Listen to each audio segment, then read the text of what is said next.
혼자 사는 노인일수록 오래 사는 놀라운 이유. 혼자 사는 노인이 더 오래 산다는 말 들으면 좀 의아하지 않나요? 우리는 보통 누군가와 함께 사는 게 건강에 좋다고 생각하잖아요. 자식들이 챙겨주고 배우자가 옆에 있으면 더 안전하고 행복할 거라고 믿죠. 그런데 실제 연구 결과는 정반대였습니다. 여러 의학 연구팀이 노인들의 건강 상태를 추적한 결과 혼자 사는 어르신들이 오히려 더 건강하고 오래 사는 경우가 많았다는 거예요. 처음엔 연구자들도 이 결과를 믿기 어려워했대요. 뭔가 잘못 측정한 거 아닐까? 하면서 여러 번 재검증했지만 결과는 똑같았습니다. 도대체 왜 그런 걸까요? 비밀은 바로 일상 속 작은 움직임에 있습니다. 혼자 살면 모든 걸 스스로 해야 하잖아요. 아침에 일어나서 이불을 개고, 밥을 차리고, 설거지하고, 빨래 널고, 장 보러 나가고. 이 모든 게 귀찮을 수 있지만 사실은 최고의 운동입니다.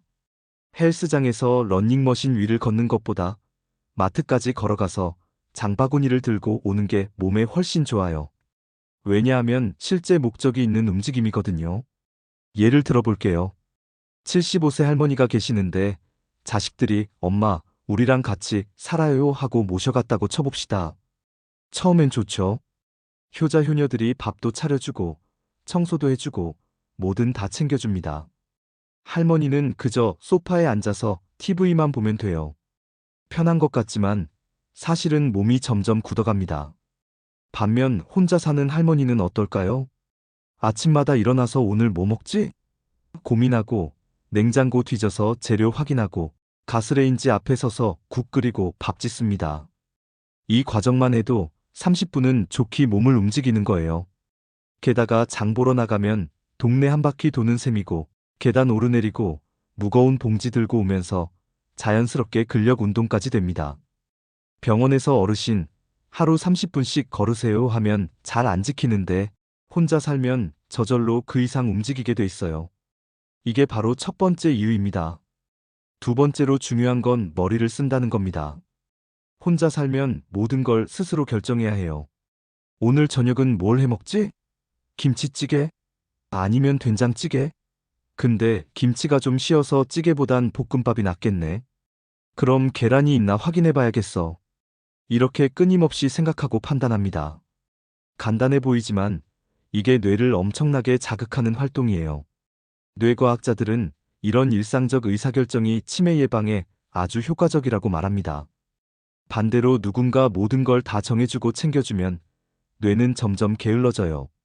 엄마, 이거 드세요 하면 그냥 먹고, 엄마, 약 시간이에요 하면 그냥 먹고, 생각할 필요가 없으니까 뇌가 일을 안 하는 거죠. 실제로 요양원에 계시는 어르신들이 집에서 혼자 생활하던 어르신들보다인지 기능이 더 빨리 떨어진다는 연구 결과도 있습니다.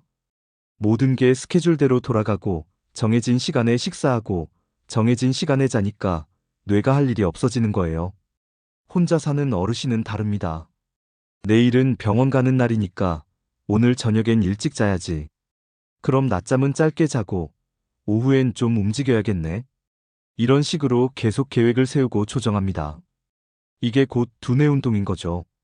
세 번째는 자기만의 리듬을 지킬 수 있다는 점입니다. 사람마다 편한 생활 패턴이 다르잖아요. 어떤 분은 아침형 인간이고 어떤 분은 밤에 더 활동적이에요. 어떤 분은 하루에 두 끼만 먹어도 괜찮고 어떤 분은 세 끼를 꼬박꼬박 챙겨 먹어야 합니다. 혼자 살면 이 모든 걸 내 마음대로 할 수 있어요. 새벽 5시에 일어나고 싶으면 일어나고 밤 11시까지 TV 보고 싶으면 보고 누구 눈치 볼 필요 없이 내 몸이 원하는 대로 움직이면 됩니다. 그런데 누군가와 함께 살면 어떨까요? 며느리가 아침 일찍 준비해 놓은 밥상 앞에 억지로 앉아야 하고 손주들 시끄러운데 낮잠 자기도 어렵고 밤에 TV 보려고 해도 엄마 이제 주무세요 소리 듣고 이게 사실은 엄청난 스트레스예요. 작은 것 같지만 매일매일 쌓이면 건강에 악영향을 줍니다. 수면 패턴이 흐트러지면 면역력이 떨어지고 식사 시간이 불규칙해지면 소화 기능에 문제가 생기죠. 자기 리듬대로 살 수 있다는 건 생각보다 훨씬 중요합니다. 네 번째, 사회적 관계의 질이 달라집니다. 이게 좀 역설적인데요. 혼자 살면 외로울 것 같지만 실제로는 더 건강한 인간관계를 유지하는 경우가 많아요. 왜냐하면 관계를 선택할 수 있거든요. 가족과 함께 살면 매일 얼굴 봐야 하잖아요. 좋을 때도 있지만 솔직히 가끔은 서로 짜증나고 답답할 때도 있어요. 그런데 그 감정을 참아야 하니까 속으로 쌓이죠. 혼자 사는 어르신은 다릅니다. 오늘은 옆집 할머니랑 수다 떨고 싶네 하면 만나고, 오늘은 좀 혼자 있고 싶어 하면 안 만나면 돼요. 의무가 아니라 즐거움으로 사람을 만나는 겁니다. 실제로 연구에 따르면 혼자 사는 노인들이 오히려 이웃이나 친구들과 더 자주 연락하고 만난다고 해요. 왜냐하면 스스로 필요성을 느끼니까요. 아, 사람이 그리워. 누구 만나볼까? 하면서 능동적으로 관계를 만들어 갑니다. 반면 가족과 사는 어르신은 집에 사람들 있으니까 뭐 하면서 밖으로 나갈 동기가 약해져요. 그런데 재미있는 건 이렇게 선택적으로 만나는 관계가 훨씬 만족도가 높다는 거예요. 억지로 만나는 사람보다 만나고 싶어서 만나는 사람이 더 즐겁잖아요.